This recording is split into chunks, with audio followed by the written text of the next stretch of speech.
Politicians and campaigns, especially in election year, always give us good headlines. They're bringing drugs, they're bringing crime, they're rapists, and some, I assume, are good people. You graduate from a college, I think you should get automatically, as part of your diploma, a green card. President Biden taking drastic action today to limit the number of asylum seekers trying to cross the southern border. All right, that plan was shut down all claims when the border reaches a certain capacity. For those wives or husbands and their children who have lived in America for a decade or more but are undocumented, this action will allow them to file a paperwork for legal status in the United States. You see, we have a lot of headlines. Today we're going to cover the news and how this news can affect green card processes that we usually follow.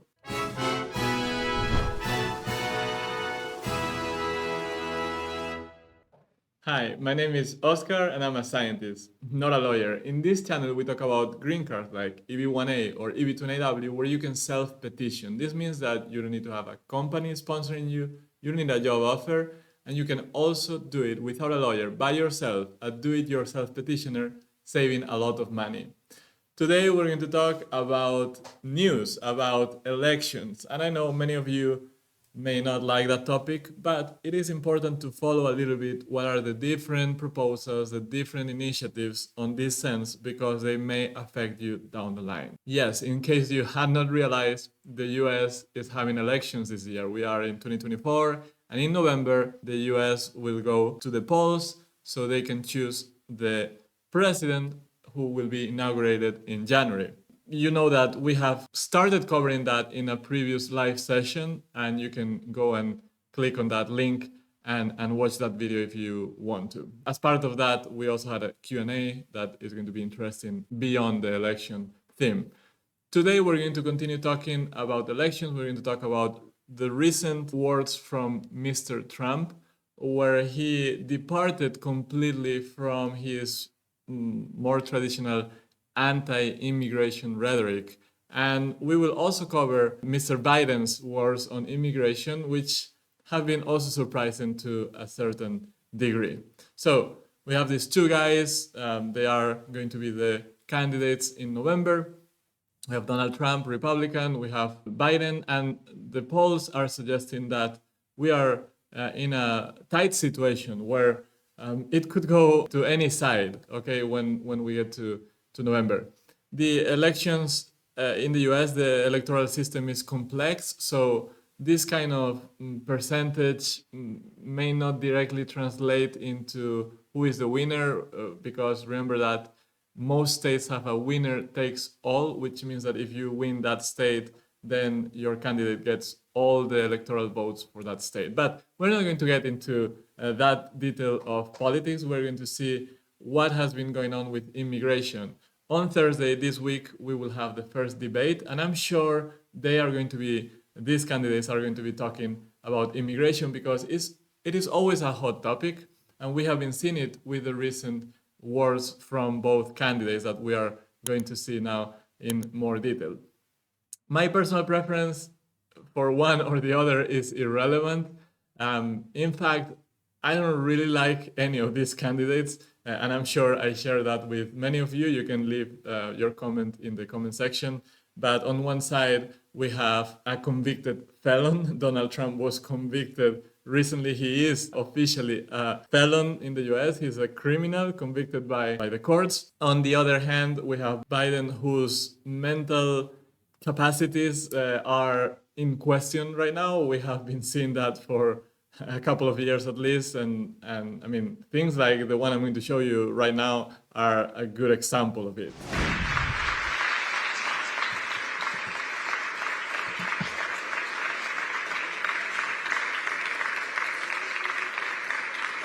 Mr. President, thank you.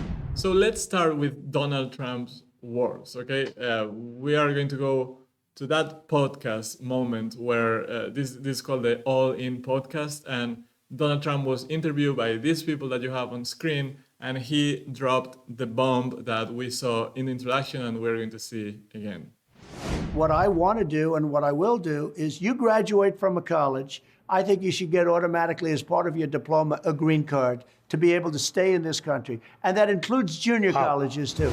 He's saying that if somebody graduates from a college, and he clarified any university, not only Harvard, Harvard-like top institutions, but any university, any college, they should automatically get a green card to stay permanently in the United States. That caught everyone by surprise, because that really contradicts the rhetoric that this person has had on immigration, both undocumented immigration and legal immigration in the US when he was president and when he stopped being president. Okay, so he was always very anti-immigration, which is something that the Republican Party has been in the recent times. So when he said something like this, everyone was baffled by it, including me. Okay, now, is it a bad proposal? No. I mean, even if I don't like Donald Trump, we must give him credit, saying, well, he is going out of his comfort zone and he's proposing something that makes a lot of sense. That is that if you are a highly skilled person, if you graduate with a certain type of degree in the US, they should help you stay in the US. That will create jobs in the US, that will help the US economy, because these people bring ideas, innovation, they set up companies, and if you are not allowing them to stay, they're going to end up living and doing that elsewhere. And he mentioned specifically India and how people moved back to India and became millionaires there and created thousands of jobs. So from that point of view, it does make sense. Now, the part that you should know is that, first of all, there can be a lot of caveats here. There can be a lot of things in the fine print defining, who would get that green card, certain degrees or certain schools, even though he said, no, it would be all of them. Would it be masters, PhDs, bachelors? There's a lot of things that we should know about this type of measure. But the second important thing is that a president doesn't have the authority to do this kind of thing on his own. Okay, I said that in my previous video that I had a few months ago. The US system is not like an authoritarian system where a president can come and dictate a law and change everything. They can do certain things through executive orders, like we see Biden, Obama, Trump, all of them use this executive power to a certain extent, but there are certain things that they cannot do. One of the things is core immigration policy. The law that governs the green cards is called Immigration and Nationality Act. It has a lot of years, it's very old. The last major update was in the 90s, and that's when these employment-based green cards were created, including the national interest waiver. That was later modified slightly with the matter of Danazar and other things like that. But that kind of law can only be substantially modified by another law. That means that the president alone cannot do it. They need to have Congress to help them do that. So the president can have that initiative, can say, I want this to be done. I want everyone that comes to the US, that graduates from a US college, to get a green card. But the Senate and the House will be the ones that have to start the process, send a law approved by everyone, by these two chambers, to the president so he can sign it. So there's three major parties: Senate, House, and President. If these three are aligned, then that can happen. But in immigration, that has been a very challenging topic in US politics, because these two parties, Republicans and Democrats, have very opposing views on the border, on green cards, etc. So they never come together and actually agree on something. That's why we have to be cautious about it. And in fact, Donald Trump's campaign clarified his own words the same day, just a few hours after he went on that podcast and said all those things. He has outlined the most aggressive vetting process in US history to exclude all communists, radical Islamists, Hamas supporters, America haters, and public charges. He believes only after such vetting has taken place, we ought to keep the most skilled graduates who can make significant contributions to America. This would only apply to the most thoroughly vetted college graduates who would never undercut American wages or workers. Okay, so here you can start seeing all that fine print that we would expect in something like this. It's not green card for all graduates, because if you include their mention to communists, they are not really talking about communists. They are talking about Chinese nationals. I mean, that's how they have used that term in the past, and they continue to use it, by the way. Islamist, fine. Those are things, okay, we can agree if you think about terrorism, Hamas, and all that.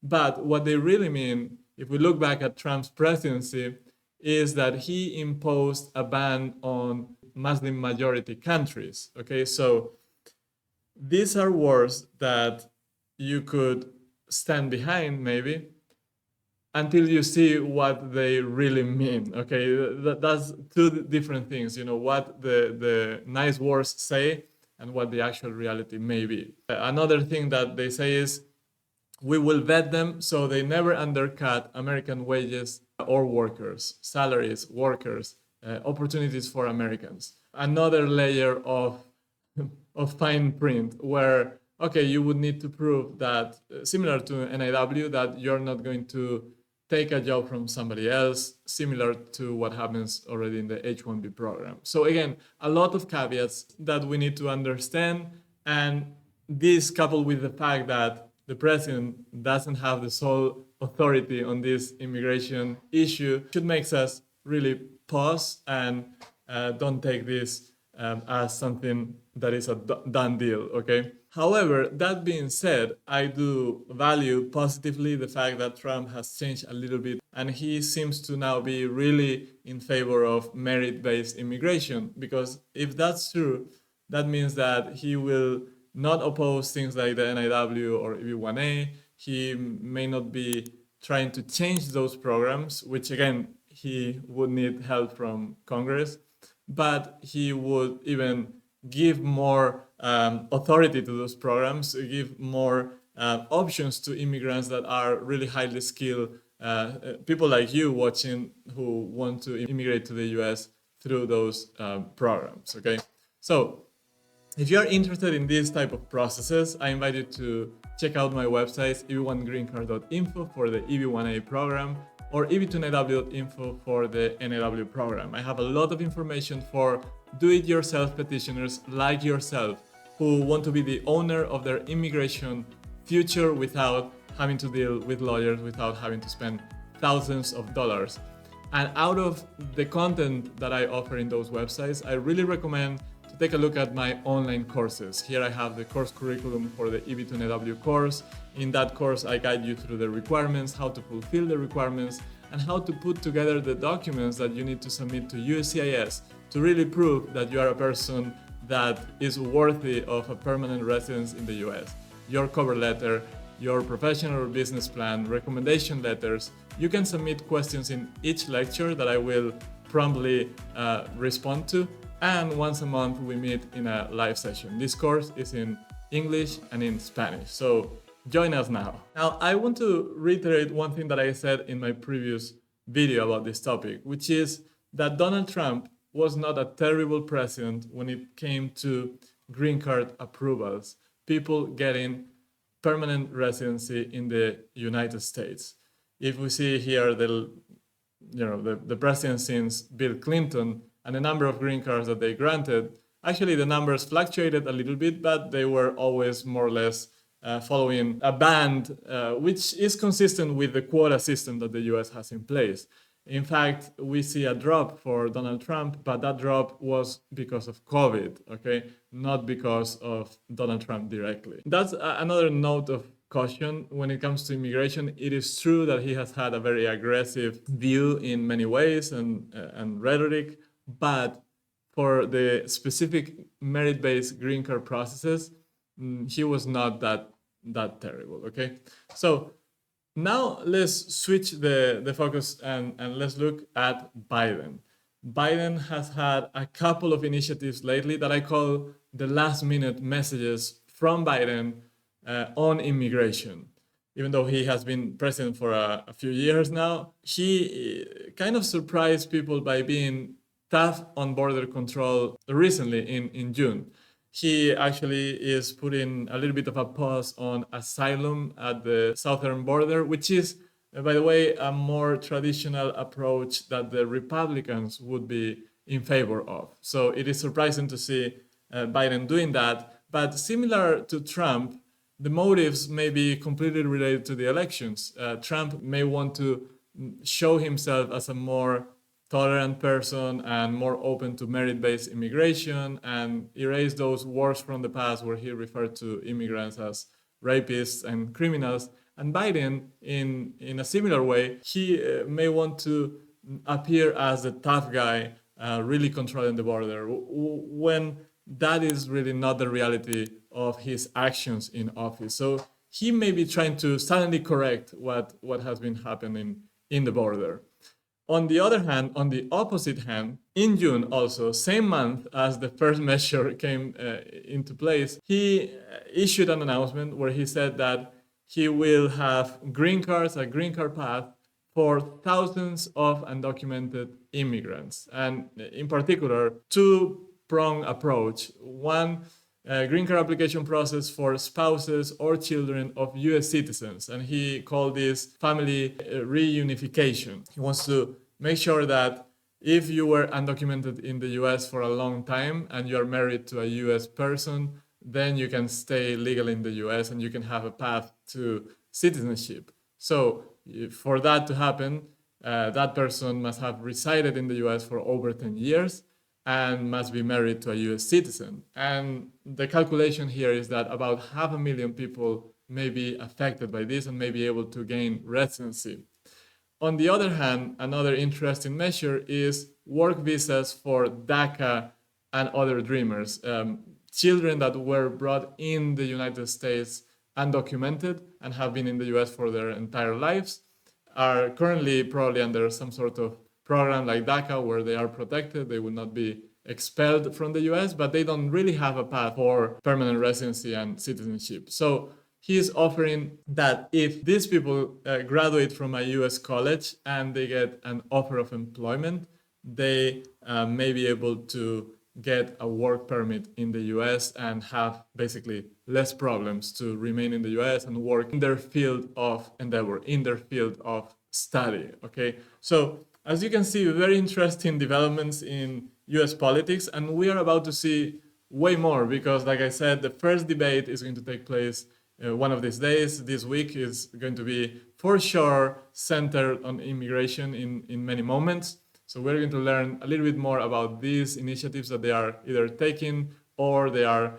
proposing. But we are going to have to keep an eye beyond that first debate and see how in the coming months things move, how the proposals move, and what happens in November. Remember, the president alone cannot alter the US immigration system. But if one party wins in the three chambers, if there is a clear majority or a supermajority, and that person, that leader who comes from the polls now has really the control of the US House of Representatives, Senate, and the presidency, then we could see major change. Other than that, for NIW and EB1A, we can see some minor changes. For example, for NIW, if the US president changes their priorities, if, for example, Trump is no longer interested in sustainability, in renewable energies, and he wants to promote coal and petroleum and nuclear energy, then people that are working towards their NIW may not be favored if their endeavor is on renewable energy, and others that right now they are not really favored and work on coal, for example, that is a topic that the US really today they don't want to hear about. Maybe those candidates may be more benefited from that change. So a lot of complexity going on. Let me know what you think in the comments below. We're going to try to go one step at a time. We're going to provide updates, and we're going to continue talking about these green cards in this channel. So follow us, subscribe, tell me more about how you see the elections playing out, and I'm going to see you here again next week. Until then, good luck.